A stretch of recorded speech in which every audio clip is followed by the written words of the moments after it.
Olá, amigos do Facebook, você que curtiu a nossa página no Facebook Até Que o Reino Venha, você que está inscrito no nosso canal no YouTube. Eu quero compartilhar uma breve porção da palavra de Deus, porque eu sei que essa palavra ela pode transformar a tua realidade. Eu creio que o Evangelho do Reino é uma fonte inesgotável.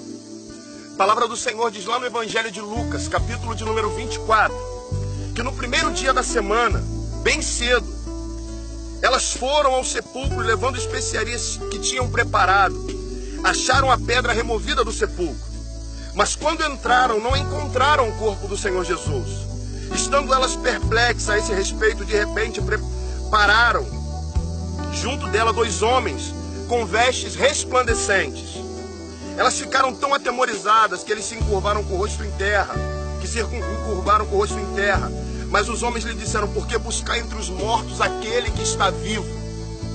Por que buscar entre os mortos aquele que está vivo? Eu quero te dizer algo, essa palavra, esse versículo, ele mostra algo tremendo para nós.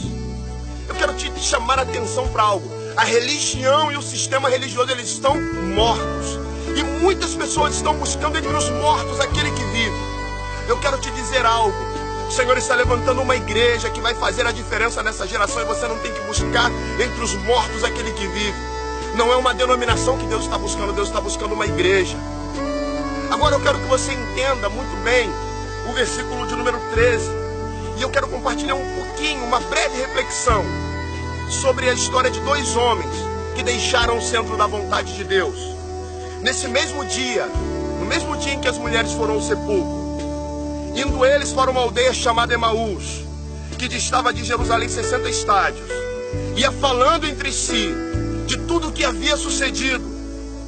Indo eles falando entre si, fazendo perguntas um ao outro, o próprio Jesus se aproximou e ia com eles. Mas os olhos deles estavam como que fechados, de sorte que não o conheceram. Eu quero te dizer algo: quantas pessoas estão abandonando Jerusalém? Jerusalém fala do centro da vontade de Deus. Jerusalém é uma figura da igreja. Estão deixando Jerusalém e indo em direção a Emaús, porque não entenderam o poder da ressurreição, porque duvidaram do poder da ressurreição. A Bíblia diz que o próprio Jesus, os olhos deles estavam como que fechados, porque eles não conseguiam enxergar. Eles perderam a revelação. Quando você abandona o centro da vontade de Deus, quando você abandona Jerusalém, você perde a revelação. Os olhos deles estavam como que fechados. Então Jesus perguntou: que palavras são estas que caminhando trocais entre vós? E eles pararam entristecidos.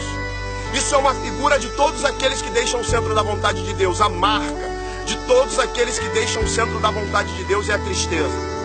Parando eles entristecidos, um deles, cujo nome era Cleopas, perguntou-lhe: és tu o único peregrino em Jerusalém que não sabe das coisas que aconteceram lá esses dias? Perguntou-lhe ele, Jesus perguntou: quais? Responderam: as que dizem respeito a Jesus de Nazaré, que foi profeta, poderoso em obras e palavras e diante de Deus e de todo o povo. E como os principais sacerdotes e as nossas autoridades o entregaram para ser condenado à morte e crucificaram. Ora, nós esperávamos que fosse ele quem redimisse Israel. Mas agora, além de tudo, já é hoje o terceiro dia desde que essas coisas aconteceram. Eu quero te dizer algo. Já é hoje o terceiro dia desde que essas coisas aconteceram. O Salmo 90, versículo 4 diz que um dia para Deus é como 1000 anos, e 1000 anos como um dia. 2 Pedro 3,8 também diz que um dia para o Senhor é como 1000 anos e 1000 anos como um dia. Da morte de Jesus até a virada do milênio, no ano 2000, nós tínhamos 2 dias. Quando nós entramos na virada do milênio, nós entramos no terceiro dia. Já é hoje o terceiro dia desde que essas coisas aconteceram. E ainda assim existem pessoas abandonando o centro da vontade de Deus, caminhando para longe. Agora olha o que a palavra diz. Ora, nós esperávamos que fosse ele quem redimisse Israel. Versículo 22, é verdade que algumas mulheres no nosso meio nos surpreenderam e foram de madrugada ao sepulcro, mas não acharam o corpo dele e voltaram dizendo que tinham tido uma visão de anjos, que dizem: ele está vivo. Alguns dos que estavam conosco foram ao sepulcro e acharam ser assim, como as mulheres haviam dito, mas a eles não viram. Então Jesus lhe disse: honestos e tardios de coração, para crer em tudo que os profetas disseram. Não era necessário que o Cristo padecesse essas coisas e entrasse na sua glória? E começando por Moisés e por todos os profetas, explicou-lhe o que dele se achava em toda a Escritura. Quando se aproximaram da aldeia onde iam, fez ele com que ia para mais longe, mas ele o constrangeram, dizendo: fica conosco, pois é tarde e o dia já declina. Então Jesus entrou para estar com eles. Estando com eles à mesa, tomou o pão, abençoou e partiu, e lhes deu. Abrindo-se-lhe então os olhos, o conheceram, mas ele desapareceu diante deles. Eu quero te dizer algo. Tremendamente marcante é a comunhão com ele. Eles se lembraram, os olhos deles se abriram quando Jesus partiu o pão. O partir do pão fala de um momento de comunhão não somente com o Pai, mas fala de um momento de comunhão com o Filho, mas fala de um momento de comunhão também com o corpo. Porque na ceia, quando Jesus partia o pão, sabe, aquilo era algo profético, era algo tremendo, porque era um símbolo do seu corpo. Os olhos deles se abriram, porque eles entenderam o propósito da cruz, o propósito do corpo partido, o propósito do corpo dilacerado. Eles entenderam o propósito quando eles viram o pão partindo, os olhos se abriram, eles entenderam todo o processo da crucificação.